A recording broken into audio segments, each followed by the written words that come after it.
저희는요, 이 3년 전에 뜻하지 않게 코로나 바이러스로 인해서 두려움 가운데 떨고 지냈었습니다. 이 3년이 지난 지금도 아직까지 이 코로나 바이러스가 완전히 종식되지는 않았습니다. 코로나 이 바이러스로 인해 이 장기화로 인해서요, 포스트 코로나 시대의 우리의 삶의 모습들은 이 집이라는 공간에서 여러 가지 일을 해야 되는 그런 상황을 우리는 맞이했었습니다. 이런 집에서만 활동하는, 쉽게 얘기해서 이런 집콕 현상이 장기화됨에 따라 코로나 이전에 급증하였던 여행이나 이런 취미나 여가 활동에 관련된 모든 것들이 대부분 감소하는 것을 볼 수가 있습니다. 이러한 불편한 상황 가운데에 코로나 시기에 두드러지게 활동되어지는 모습들을 볼 수가 있는데요, 밀폐된 실내에서 활동보다는 무언가 사회적 거리가 두기가 용이한 야외 활동인 이 캠핑에 대한 관심이 사람들 사이에 급증하는 것을 볼 수가 있습니다. 이러한 캠핑은 이제 코로나 시기에 이 답답했던 이런 실내의 삶을 조금이나마 숨을 쉬게 해주는 좋은 문화로 자리 잡고 있습니다. 이 캠핑 문화가 부흥하자 차박이라는 이 캠핑족이 또한 많이 늘어나는 것을 볼 수가 있습니다. 성도 여러분, 혹시 차박이라고 들어보셨습니까? 들어보셨나요? 네. 모르실 것 같아서 제가 사진을 준비했습니다. 예, 제가 우리 성도님들의 수준을 너무 밑으로 본 것 같아서 죄송합니다. 이 코로나 탓에 이 관광지에 음식점 등 사람들이 접촉할 수 있는 장소에 돌아다니기 힘든 시기에 이 차 뒷좌석에 자기만의 스타일로 개조해서 이 자동차에 잠을 자고 머무른다는 그런 뜻으로 차박을 우리가 이제 뜻을 알고 있죠. 이 차박의 최대 장점은 텐트를 치는 단계가 생략되기 때문에 차만 있으면 어디든지 먹고 잘 수 있고 여행을 할 수 있는 그런 것을 볼 수가 있는 것입니다. 한 번 더 질문 드리겠습니다. 혹시 여행을 다녀보신 적 있으시죠? 네, 없으시지는 제가 너무 수준을 낮게 질문을 준비해서 너무나 죄송합니다. 다 여행을 다녀보셨을 텐데요. 그럼 가장 기억에 남는 여행은 어떤 여행이 되실까요? 저는 이제 초등학교 시절에 가족들과 함께 여행을 다닌 적이 있습니다. 부모님들께서는 이제 바다를 많이 좋아하셨던 것 같아요. 동해, 서해, 남해 쉬는 날이면 어김없이 함께 모여서 여행을 다녔습니다. 제가 어린 기억이지만 한국에 있는 이 바다란 바다는 안 다녀본 곳이 없을 정도로 많이 다녔던 것 같습니다. 성도 여러분, 여행을 하기 위해서 짐을 싸려면 무엇을 가지고 갈 것인가, 무엇을 뺄 것인가, 이렇게 신중하게 고민하게 됩니다. 만약에 제가 등산을 간다고 한번 가정해 보겠습니다. 등산할 때 기본적으로 갖춰야 될 준비물이 있습니다. 미끄럽지 않게 발목을 보호하기 위해서 등산화를 준비해야 되고요, 또한 산에 오를 때 무릎을 보호하기 위해서 이 등산 스틱을 준비합니다. 또한 배낭이나 장갑이나 보온병이나 비상약이나 초코바나 사탕이나, 제가 지금까지 말씀드린 것은 이 최소한의 준비물이지만 만약에 등산할 이런 산의 규모와 또한 얼마나 많은 시간 동안 이 산행할지에 따라서 좀 준비물이 조금 달라지게 되는 것을 볼 수가 있습니다. 만약 험한 이 지형의 산을 오르게 된다면 이 배낭에는 꼭 있어야 될 게 로프를 준비해야 될 것입니다. 또한 겨울 산행의 경우는요, 혹시 모를 위험에 대처하기 위해서 여벌옷과 또한 얼음 위를 걸을 수 있는 이 아이젠이라는 장비를 준비해 가지고 가야 되는 것이죠. 이처럼 여행의 목적과 기간을, 상황들을 우리가 분명히 알고 있을 때에는 어떠한 준비물을 가지게 되는 것을 우리는 결정하게 되는 것을 볼 수 있습니다. 만약 여행의 목적이요 명확하지 않거나 기간을 알지 못한다면 엉뚱한 것을 가지고 다니고 고생하게 되고, 때로는 정말 필요한 것들을 가지고 가지 않아서 낭패를 당하게 되는 그러한 경우의 일들을 경험하게 될 것입니다. 오늘 우리가 읽은 누가복음 이 9장에서는요, 우리에게 익숙한 말씀들이 많이 기록된 것을 볼 수 있습니다. 보리떡 5개와 물고기 2마리로 5,000명을 사람들에게 먹이신 이 오병이어의 기적이고요. 하나는 너희는 나를 누구라 하느냐 하는 질문에 하나님의 그리스도이십니다, 하나님의 아들 그리스도이십니다라는 이 베드로의 이야기가 또 기록되어 있고요. 또한 변화산에 오르신 예수님께서 옷에 광채가 나며 영광스러운 모습으로 변화되신 이야기가 또한 기록되어 있고, 마지막에 제자들에게 나를 따르라라고 하신 등 이 누가복음 9장에는요 이러한 이 많은 이야기들이 기록되어 있습니다. 이렇게 여러 이야기가 담긴 누가복음 9장에서는 이 하나로 묶어 있는 단어를 볼 수가 있는데, 그 단어가 무엇이냐면 바로 제자라는 단어입니다. 가장 많이 이 제자라는 단어가 이 9장에서 등장합니다. 예수님께서는요 12제자를 불러 모으시고 여행을 보내시기로 합니다. 예수님께서는 제자들에게 그동안 고생했으니까 좀 쉬다 오너라, 그렇게 휴가를 보내신 게 아닙니다. 예수님은 제자들에게 여행의 목적을 분명히 가르쳐 주셨습니다. 그 무용의 목적은요, 우리 2절을 한번 읽도록 하겠습니다. 2절 읽겠습니다. 오늘 본문 2절 읽겠습니다.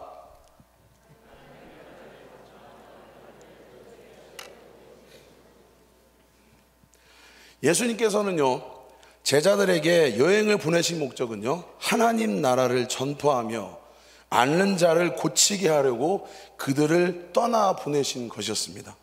그러면서 이 여행을 떠나는 제자들에게 하신 말씀이 있는데요, 그 말씀 우리 3절을 한번 읽어보도록 하겠습니다. 3절 읽겠습니다. 이르시되 여행을 위하여 아무것도 가지지 말라. 지팡이나 배낭이나 양식이나 돈이나 2벌 옷을 가지지 말며. 여행을 위하여 아무것도 가지지 말라. 지팡이나 배낭이나 양식이나 돈이나 이 2벌 옷을 가지지 말라고 말씀하고 있습니다. 좀 이상하지 않습니까? 여행을 보내시면서 예수님께서는 아무것도 가져가지 말라고 말씀하십니다. 여러분, 사랑하는 제자에게 예수님의 행동을 볼 때는요 너무나 가혹한 것을 볼 수가 있습니다. 자신을 따르던 제자인데요, 스승이면 그들에게 혹시 잊은 것이 없을까, 부족한 것이 없을까, 뭐 필요한 것이 없을까, 이렇게 스승이면 제자들에게 좀 챙겨줘야 되는 거 아니겠습니까? 사랑하는 성도 여러분, 저희 담임 목사님께서는 미국에 가셨을 때에 6X라지 옷을 저에게 사다 주셨습니다. 그래서 한국에서 볼 수 없는 큰 옷이라고 잘 입으라고 저에게 따뜻한 마음으로 선물을 해주셨습니다. 목사님 다음에 미국 가실 때 부탁드리겠습니다.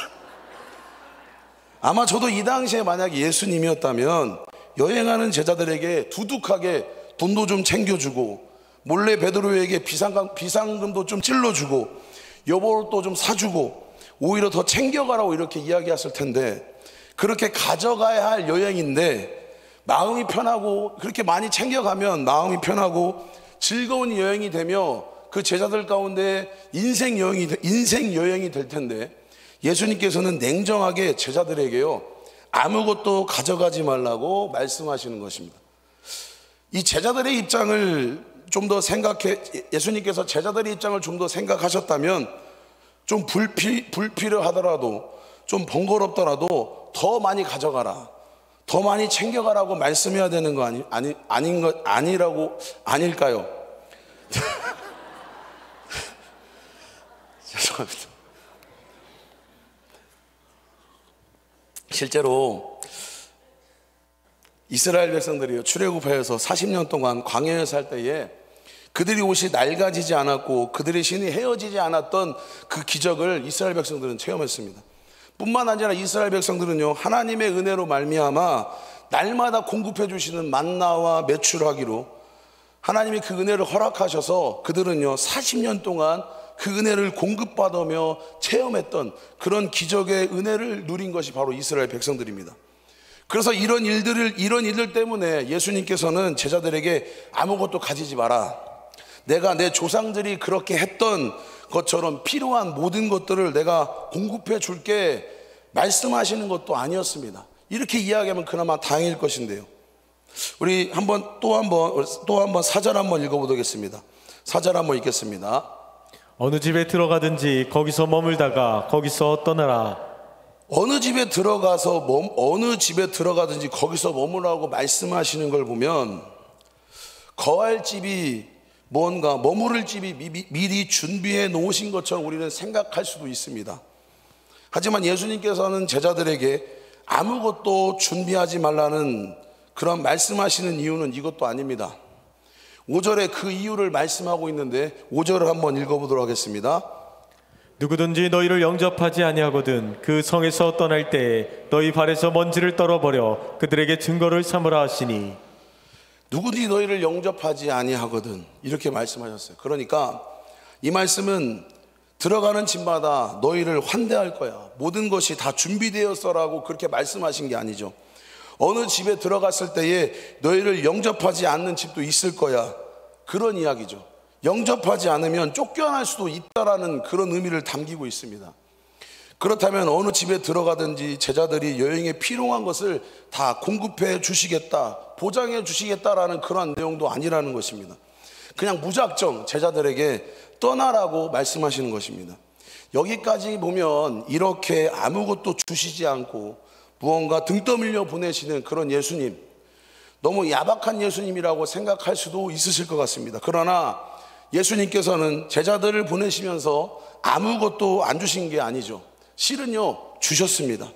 주셨는데 어떤 걸 주셨냐면 우리가 생각하고 있는 물질이 아니라요, 그 물질의 그 이상의 가치를, 그들의 필요를 채워주셨다라는 것이죠. 1절 말씀을 읽어보도록 하겠습니다.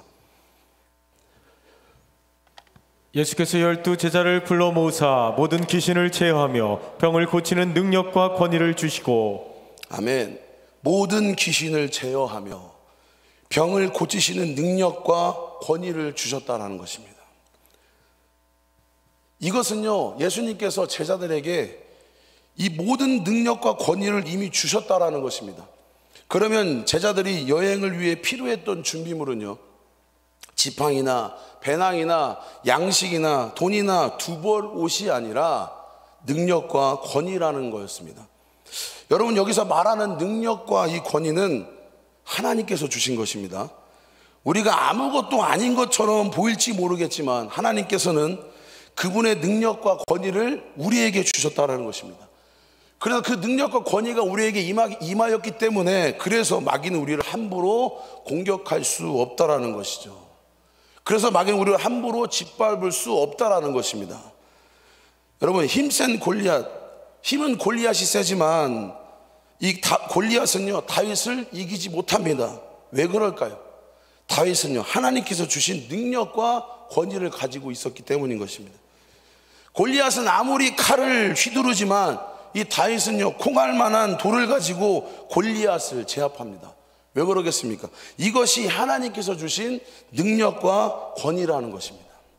이렇게 예수님께서 제자들에게 준비해 주신 것을 보면 어떤 여행을 가게 될지 짐작할 수 있다는 것입니다. 예수님께서 제자들을 보내시는 여행의 목적은요, 분명합니다. 여행의 목적은 아주 분명합니다. 그 여행의 목적은 뭐냐면 영혼을 구원하는 전도의 여행이라는 것입니다.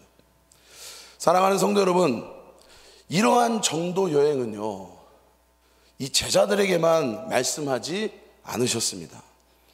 오늘을 살아가는 예수님의 제자인 우리들에게도 예수님은 똑같이 우리들에게 오늘 말씀하고 계신다라는 것입니다. 하지만 안타깝게도요, 제자인 우리들은 역시 이 땅 가운데에 동일한 영혼 구원을 위한 이 전도 여행을 떠나라는 명령을 우리는 수없이 받았습니다. 우리는 알고 있습니다. 깨닫고 있습니다. 심지어 땅끝까지 이르러 내 증인이 되리라는 분명한 이유와 목적을 우리는 알고 있습니다. 이 말씀 우리는 잘 들었습니다. 그러나 그럼에도 불구하고요, 우리는 그 목적에 크게 관심을 갖지 않는 게 우리 오늘날 우리의 불편한 현실이 아닐까 생각됩니다. 여러분, 이 땅 가운데 하나님의 나라가 세워지는 것, 수많은 영혼들이 죽게 돌아오는 이 영혼 구원의 일에 나에게 의미가 없고 그 목적에 크게 관심이 없다라고 한다면, 의미 없는 일로 우리가 생각한다고 한다면, 우리가 어떻게 주님 앞에 온전히 이 땅 가운데 살아가면 나중에 주님의 얼굴을 볼 수 있을까요? 우리나라에 묻지마 관광이 있다고 합니다. 이 관광의 목적은 그냥 묻지 말라는 것입니다. 일단 떠나보는 것이죠. 일반적으로 버스를 대절해서요, 관광이나 단품 관광을 간다고 하면 모두가 다 그 풍경을 바라보며 아름다움을 감상하는 게 그게 상식입니다. 그런데 이 묻지마 관광은요, 출발할 때부터 버스의 창문을 가리고 음악을 틀기 시작하면서 춤을 추기 시작한다고 합니다. 차가 흔들릴 정도로 춤을 춘다고 합니다. 심지어는 운동화가 구멍이 날 정도로 춤을 춘다고 합니다. 그리고는 다녀와서 어디 다녀왔는지, 어디 갔다 왔는지 모른다고 합니다. 우리의 인생을 한번 생각해 보셨으면 좋겠습니다. 어쩌면 우리도 묻지마 인생을 살아가고 있는지 모르겠습니다.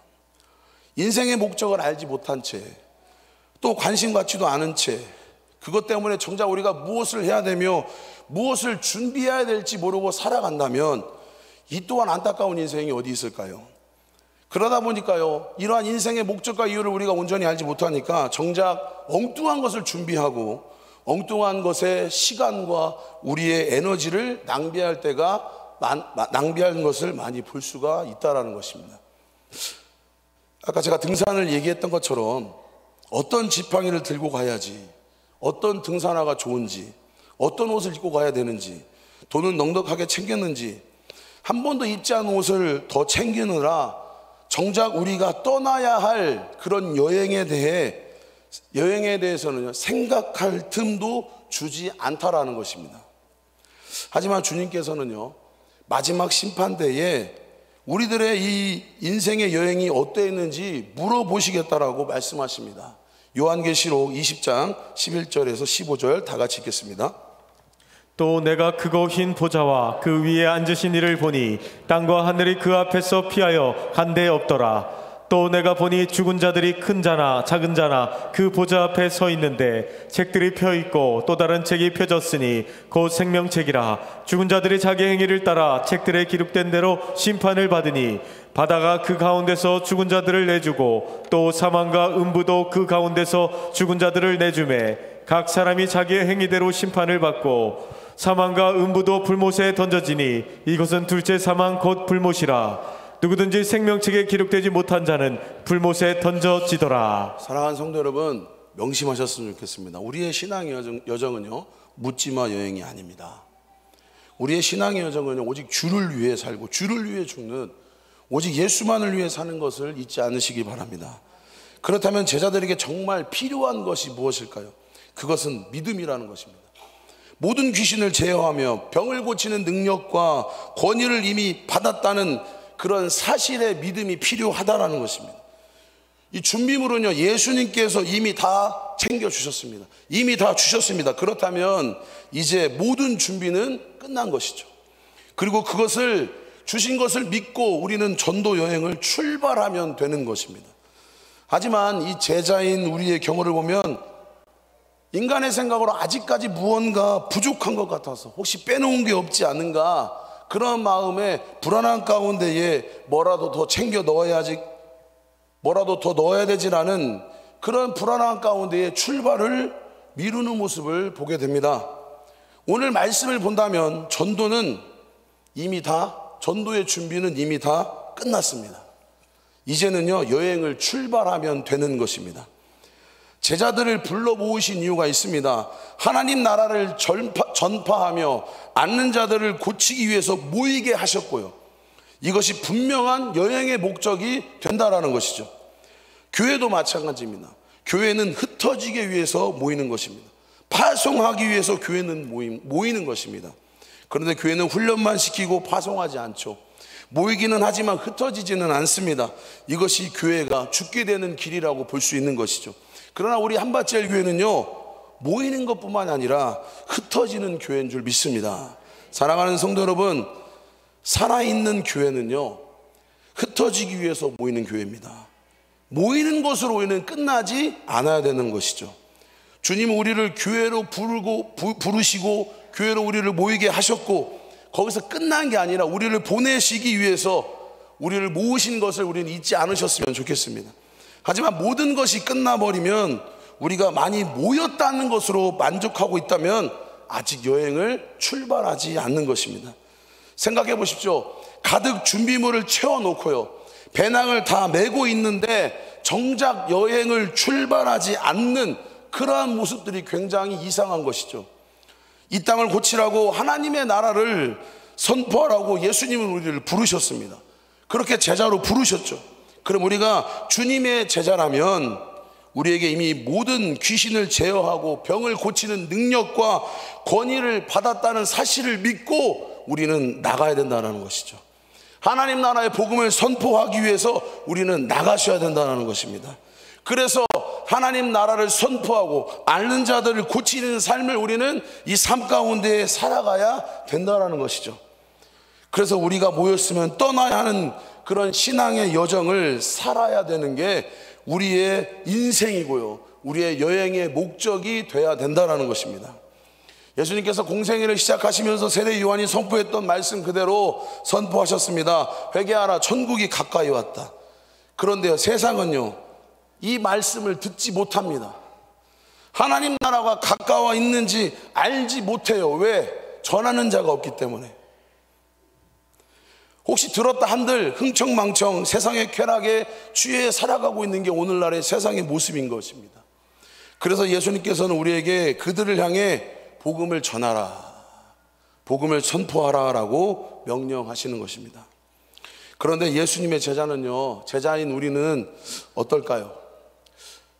별 관심이 없어요. 심지어 마라나타 주님 어서 오십시오 라고 찬양하는데 실제로 우리는 관심이 없습니다. 우리가 살아가는 동안 주님이 재림하실 것을 믿지는 않으신지요? 예수님을 믿는 우리가 이러한데 믿지 않는 사람들은 오죽할까요? 그런데요, 오늘 성경에 나오는 예수님의 제자들은요 믿고 나아갔습니다. 믿음으로 나아갔습니다. 각 마을에 두루 다니며 복음을 선포했습니다. 그리고 정말로 귀신을 내쫓고요, 병을 고쳤습니다. 이게 무슨 말일까요? 제자들에게는요 지팡이나 배낭이나 양식이나 돈이나 두보옷은 없었지만 영원한 생명이신 예수 그리스도를 믿는 그 믿음 하나를 가지고 나아갔다라는 것이죠. 그리고 주님이 보내신 전도 여행을 목적을 그들의 삶 가운데 이루어냈다라는 것입니다. 여러분, 그들에게요 능력과 권위가 이미 주어졌다는 사실 그들은 믿었습니다. 그래서 하나님 나라를 선포하며 앓는 자를 고치는 삶을 살았다는 것이죠. 그들은 주님 말씀 앞에 무슨 나한테 무슨 능력이 나한테 있을까? 에이, 설마 그렇게 의심하고 주저하고 그렇게 삶을 살지 않았다라는 것입니다. 오히려 그 제자들은요 예수님 말씀에 순종하고 예수님의 명령을 따라 그대로 나아갔을 때에, 믿음 가운데 나아갔을 때에 그들은 하나님 나라의 놀라운 일들을 선포하게 되고요, 또한 경험하게 되었다라는 것입니다. 여러분, 지금 우리가 배낭이나 지팡이나 양식이나 돈이나 두벌옷을 챙길 때가 아니라는 것입니다. 내가 나를 위해 것을 취하며 살아가야 할 것이 아니라, 세상을 의지하며 살아가는 게 아니라, 세상을 따라가며 살아가는 게 아니라 우리는 하나님 나라를 위해 움직여야 되는 것을 잊지 않으셨으면 좋겠습니다. 우리는 이미 그 주님의 권위와 주님의 능력을 받은 사람으로서 우리는 움직여야 되고요, 머뭇머뭇하는 우리의 인생을 허비할 때가 아니라는 것이죠. 사랑하는 성도 여러분, 정말 넉넉하게 짐을 꾸려 놓았다고 해도 여행을 시작하지 못하고 삶을 살아가고 있다면 이처럼 불행한 삶이 어디 있겠습니까? 우리가 애써서 준비할 것도 없습니다. 이미 예수님께서 정말 필요한 준비물을 이미 다 우리에게 주셨습니다. 우리는 그 사실을 믿고 나아가면 되는 것이죠. 그런데 이게 믿음으로 나아가지 못하니까, 믿음이 없으니까 이게 어려운 것입니다. 성도 여러분, 우리가 믿음으로 나아가지 못하는 이유가 무엇일까요? 아까도 말씀드렸던 것처럼 내가 아직도 덜 준비되었다라고 생각하고 있기 때문이죠. 그리고 내가 하려는 내 안에 그러한 마음이 있기 때문에 우리가 하나님의 능력을 보지 못하라는 것입니다. 여러분, 우리가 하는 것이 아닙니다. 내가 하는 것이 아닙니다. 우리를 통해서 하나님이 역사하시는 것입니다. 믿으시죠? 그렇다면 믿음으로 우리가 한 발짝 나아가시면 좋겠습니다. 바울은 디모데후서 4장 2절의 말씀에 이렇게 말씀합니다. 같이 한번 읽겠습니다. 너는 말씀을 전파하라. 때를 얻든지 못 얻든지 항상 힘쓰라. 범사의 오래 참음과 가르침으로 경책하며 경계하며 권하라. 우리가 말씀을 전파할 때에 때를 얻든지 못 얻든지 우리가 항상 힘쓸 때에 그 때를 결정하시는 건 누구냐면 바로 하나님이시라는 것입니다. 우리가 어떻게 할 수 없다라는 것이죠. 우리가 할 수 있는 일은요 딱 하나입니다. 우리가 가서 전해야 되는 것, 주를 위해 항상 힘써야 되는 것, 우리에게 주어진 이 사명을 우리가 책임으로 온전히 주의 말씀을 전파하는 데에 우리가 힘써야 된다는 것입니다. 그렇게 주님의 이름으로 우리가 모두가 주의 일을 힘쓰시는 우리 사랑하는 성도님 되기를 간절히 소망합니다.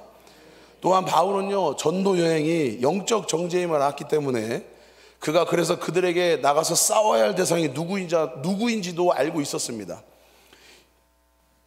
이처럼 예수님께서 모든 귀신을 제어하는 능력을 주신 이유가 무엇이냐면 또한 싸워야 할 대상이 누구인지 예수님이 이미 알고 있었기 때문에 우리에게 그런 능력과 권위를 주신 것입니다.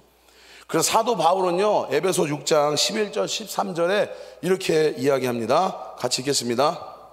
마귀의 관계를 능히 대적하기 위하여 하나님의 전신갑주를 입으라. 우리의 씨름은 혈과 육을 상대하는 것이 아니요 통치자들과 권세들과 이 어둠의 세상 주관자들과 하늘에 있는 악의 영들을 상대함이라. 아멘. 그러므로 읽겠습니다. 그러므로 하나님의 전신갑주를 취하라. 이는 악한 날에 너희가 능히 대적하고 모든 일을 행한 후에 서기 위함이라. 사랑하는 성도 여러분, 주위를 좀 둘러보시면 좋겠습니다. 어둠의 악한 영들에 눌려 지내고 있는, 정신적으로 고통당하며 신음하는 자들, 우리의 이웃들 얼마나 많이 있을까요? 앓고 있는 그들을 위해서 우리는 예수님의 이름을 전하시기를 간절히 소망합니다. 예수의 이름을 전하실 때에 악한 영은 떠나가고요 그들이 치유되며 그들의 영혼이 구원을 얻게 되는 것을 잊지 않으셨으면 좋겠습니다. 교회는요 좋은 일을 하려고 모인 곳이 아닙니다. 교회는 선한 일을 한 채로, 선한 일을 하는 단체로 보이기 위한 것도 아닙니다. 교회는요 악한 영에 눌러있고 허우적거리며 오직 영혼 구원하는 일에, 오직 예수를 전하는 일에 힘써야 되는 게 바로 교회인 것입니다. 믿음의 선조 중에요 이 프라운스라는 신학자가 이렇게 이야기합니다. 그리스도를 쫓았던 사람 중에 길 잃어버린 자는 없었다. 그래서 오늘을 살아가면서 하나님 나라를 전파하고 복음을 전파함으로 어둠에 갇혀있는 그들을 예수의 이름으로 건져내시기 바랍니다. 앓고 있는 그들을 예수의 이름으로 선포하며 치료하시기를 바랍니다. 온전한 복음을 전할 때에 그것이 오늘을 우리가 살아가야 될 이유와 목적이 되는 것을 잊지 않으셨으면 좋겠습니다. 반주 좀 부탁하겠습니다. 사랑하는 성도 여러분, 우리의 남은 인생을 여러분 어떤 여행을 떠나실까요? 주님이 우리에게 당부하신 전도 여행, 믿음의 여정을 떠나보시면 어떨까요? 이미 우리에게 주어진 하나님의 나라를 선포하며 앓는 자를 고치시는 능력과 그 권위를 사용해 보시는 게 어떨까요? 성도 여러분, 우리가 믿음으로 나아가면요 이러한 능력과 이러한 권위가 우리의 삶에 나타나게 될 것입니다. 내게 주신 능력과 권위를 이 배낭에 넣은 채로요 우리가 잊은 채 살지 않았었으면 좋겠습니다. 삶의 목적을 잃고 방황하는 인생이 아니라 분명한 목적지를 향해 함께 나아갈 때에 주님의 참된 제자로 살아감을, 그런 은혜를 누리는 은총을 누리시기를 간절히 소망합니다. 성도 여러분, 아직 늦지 않았습니다. 우리 다 함께 순종하며 전도의 여행의 길을 떠나시기를 간절히 축복합니다. 말씀을 정리합니다. 우리 1절 한번 읽어보도록 하겠습니다. 1절 다시 한번 읽겠습니다. 오늘 본문 1절 다시 한번 읽겠습니다. 예수께서 12 제자를 불러 모으사 모든 귀신을 제어하며 병을 고치는 능력과 권위를 주시고. 예수께서 12 제자를 불러 모으사.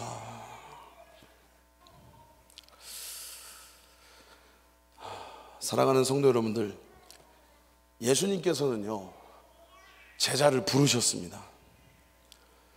제자들도요 이 당시에 우리와 똑같은 일터와 똑같은 가정과 똑같은 삶의 자리 가운데에 우리와 똑같은 삶을 살아가고 있던 제자를요 예수님께서는 부르셨어요. 그리고 그들에게 예수의 능력과 권위를 주시면서 영혼을 살리는 예수의 제자로 다시 그들의 삶의 자리로 보내십니다. 사랑하는 성도 여러분, 예수님께서는요 우리를 제자로 부르신 걸 믿으십니까? 우리 또한 예수님께서 영혼을 살리는 전도자로 이 땅 가운데에 하나님의 나라를 세우기 위해서 우리를 부르셨다라는 것입니다.